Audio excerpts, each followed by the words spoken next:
વિદ્યાર્થી મિત્રો, આજે આપણે ધોરણ 7 ની અંદર વિષય સામાજિક વિજ્ઞાનની અંદર પ્રશ્ન નંબર 3 નો સંપૂર્ણ સોલ્યુશન આ વિડીયોમાં આપણે કરવાના છીએ. વિદ્યાર્થી મિત્રો, પ્રશ્ન નંબર 3 છે. નીચેના પ્રશ્નના ઉત્તર એક બે વાક્યમાં લખો.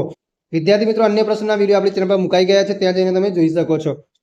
પહેલો પ્રશ્ન છે, જનજાતિઓના જીવન પર સૌથી વધુ અસર કરતા પરિબળો કયા હતા? તેમાં આવશે જંગલ અને પ્રકૃતિ જનજાતિઓના જીવન પર સૌથી વધુ અસર કરતા પરિબળો હતા.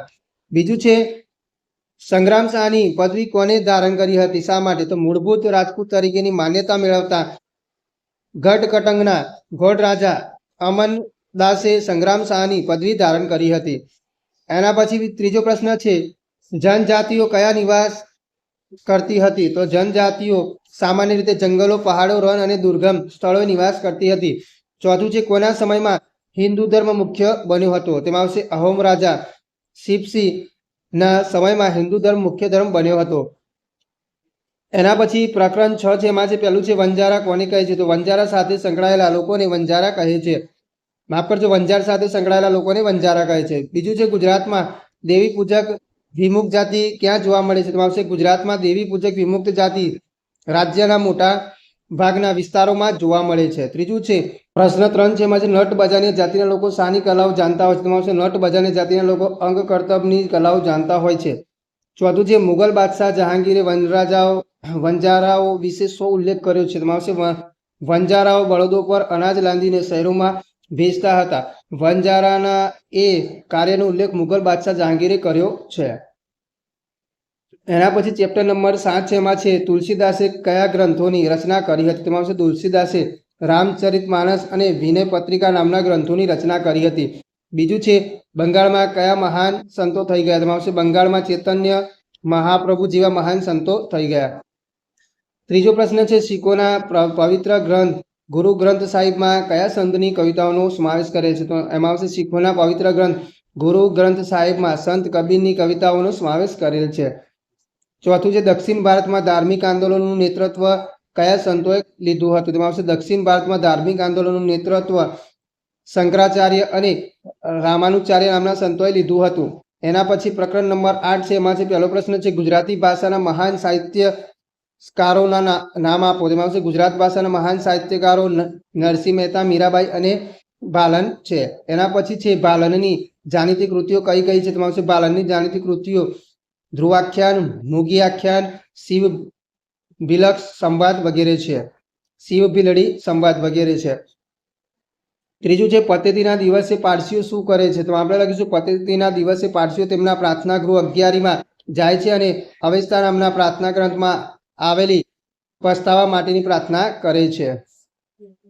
એના પછી ચોથું છે, ગુપ્ત યુગને કયા મંદિરોનો યુગ કહેવામાં આવે છે? તો ગુપ્ત યુગને સંરચનાત્મક મંદિરોનો યુગ કહેવામાં આવે છે. ચેપ્ટર 9 છે, એમાં પહેલો પ્રશ્ન છે, બંગાળના પ્રથમ નવાબનું નામ શું હતું? તેમાં આવશે બંગાળના પ્રથમ નવાબનું નામ સિરાજુદ્દૌલા હતું. બીજું છે, જયપુરીની સ્થાપના કોને કરી હતી? તેમાં આવશે જયપુર શહેરની સ્થાપના રાજા સવાઈ જયસિંહે કરી હતી. માફ કરજો, અહીંયા જયપુરની સ્થાપના કોને કરી હતી? ત્રીજું છે, ઔરંગઝેબે છત્રપતિ શિવાજી પછી કોને કેદ કર્યો હતો? તેમાં આવશે ઔરંગઝેબે છત્રપતિ શિવાજી પછી શિવાજીના પૌત્ર શાહને કેદ કર્યો હતો.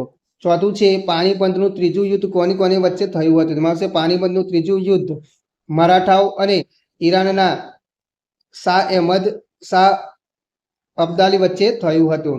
એના પછી ચેપ્ટર 13 છે, એમાં છે વાવાઝોડું એટલે શું? તેમાં આપણે લખીશું વાતાવરણમાં હવાના દબાણમાં સર્જાતી અસમતુલાથી ઉદ્ભવતા પ્રચંડ વિનાશકારી વાતાવરણીય તોફાનને આપણે વાવાઝોડું કહે છે.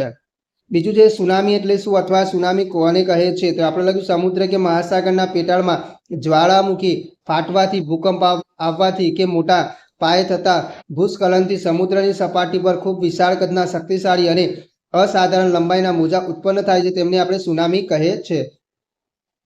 એના પછી ત્રીજો પ્રશ્ન છે, આગાહી કરી શકાય એવી કુદરતી આપત્તિઓ કઈ કઈ છે? તો આપણે લખીશું પૂર, સુનામી, વાવાઝોડું, દુષ્કાળ વગેરે આગાહી કરી શકાય એવી કુદરતી આપત્તિઓ છે. ચોથું છે, પૂર આવવા માટે કયા કયા કારણો જવાબદાર છે? તો આપણે એમાં લખીશું પૂર આવવા માટે મુખ્યત્વે અતિવૃષ્ટિ કે એકધારો વરસાદ તેમજ કુદરતી ઢોળાવને અવગણી કરાયેલ બાંધકામ, કુદરતી જલનિકાલના માર્ગોમાં અવરોધ વગેરે માનવ સર્જિત કારણો પણ જવાબદાર છે. ચેપ્ટર 14 છે, એમાં કુદરતી સંસાધન એટલે શું? તેમાં લખીશું પૃથ્વી પરથી મળતા અને માનવીને ઉપયોગમાં આવતા હવા, જળ, જમીન, વનસ્પતિ, ખનિજો વગેરેના સ્વરૂપમાં મળતા કુદરતી તત્વો કે પદાર્થોને કુદરતી સંસાધન કહે છે. બીજું છે જમીનનું ધોવાણ એટલે શું? તો આપણે લખીશું જમીનનું ધોવાણ એટલે વહેતું પાણી અને પવન જેવા કુદરતી પરિબળો દ્વારા જમીનની માટીના કણોનું એક સ્થળેથી બીજા સ્થળે દૂર ઘસડાઈ જવું. ત્રીજું છે વન્યજીવોના સંરક્ષણ માટે મોટાભાગના રાજ્યોએ શાની રચના કરી છે? તો વન્યજીવોના સંરક્ષણ માટે મોટાભાગના રાજ્યોએ સ્ટેટ વાઇલ્ડ લાઇફની રચના કરી છે. ચોથું છે કચ્છના મોટા રણમાં કયા પક્ષીઓ જોવા મળે છે? તો કચ્છના મોટા રણમાં સુરખાબ, લાવરી, ગોરાડ, કુંજ, સારસ વગેરે પક્ષીઓ જોવા મળે છે. ચેપ્ટર 17 છે જાતીય ભિન્નતા મુખ્યત્વે ક્યાં જોવા મળે છે? તો આપણે લખીશું જાતીય ભિન્નતા મુખ્યત્વે ગામડામાં જોવા મળે છે. રૂઢિગત રીતે પ્રાથમિક શિક્ષણ પૂર્ણ થાય તેમાં કોની સંખ્યામાં વધારો હોય છે? તો આમાં આવશે રૂઢિગત રીતે પ્રાથમિક શિક્ષણ પૂર્ણ થાય તેમાં છોકરીઓની સંખ્યા કરતાં છોકરાઓની સંખ્યા વધુ હતી.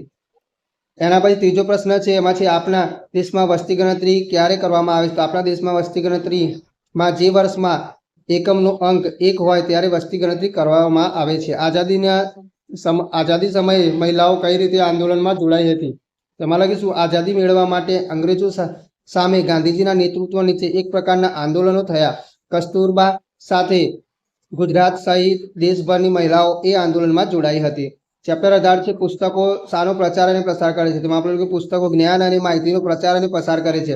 બીજે મોબાઈલ ફોનમાં કઈ કઈ સુવિધાઓ હોય છે? તો આપણે મોબાઈલ ફોનમાં ઘડિયાળ, video, audio player, torch, calendar, calculator, radio, internet વગેરે સુવિધાઓ હોય છે. ત્રીજું છે જાહેરાત પ્રસારણ માટેના કોઈપણ બે માધ્યમો જણાવો. ત્યાં આપણે લખીશું ભીતચિત્રો, radio, cinema, television, banner, mobile phone, telephone, પત્રિકા, ખરીદીના થેલા, બસ સ્ટેન્ડના બાંકડા, પછી મેગેઝીન, અખબારો, બસ કે ટ્રેનની સાઇડો વગેરે જાહેરાત પ્રસારણ માટેના માધ્યમો છે. પછી ચોથું છે સંચાર માધ્યમ એટલે શું? એક સ્થળેથી બીજા સ્થળે માહિતી અથવા સંદેશો મોકલવા માટે કે મેળવવા માટેની વિસ્તૃત વ્યવસ્થાને સંચાર માધ્યમ કહે છે. ચેપ્ટર 19 છે ગુજરી બજારમાં વેપારીને સામાન્ય રીતે કેવા પ્રકારનો ખર્ચ થતો નથી? તો ગુજરી બજારમાં વેપારીને સામાન્ય રીતે દુકાનનું ભાડું, વીજળી, મકાન વેરો, કર્મચારીનો પગાર વગેરે પ્રકારનો ખર્ચ થતો નથી. બીજું છે જથ્થાબંધ વેપારી કોને કહે છે? તો આપણે લખીશું જે વેપારી કારખાનાના ખાતરો કે ઘરોમાં ઉત્પાદિત થતો માલ સામાન મોટા પ્રમાણમાં ખરીદે છે તેને જથ્થાબંધ વેપારી કહે છે. એના પછી ત્રીજું છે ગ્રાહક કઈ કઈ બાબતોમાં છેતરપિંડીનો ભોગ બનતો હોય છે? તો આપણે લખીશું વર્તમાન બજાર વ્યવસ્થાને લીધે ગ્રાહક વસ્તુની ગુણવત્તા, વસ્તુ જથ્થો, વસ્તુની કિંમત અને ખરીદીની પછીની સેવા વગેરે બાબતોમાં છેતરપિંડીનો ભોગ બનતો હોય છે.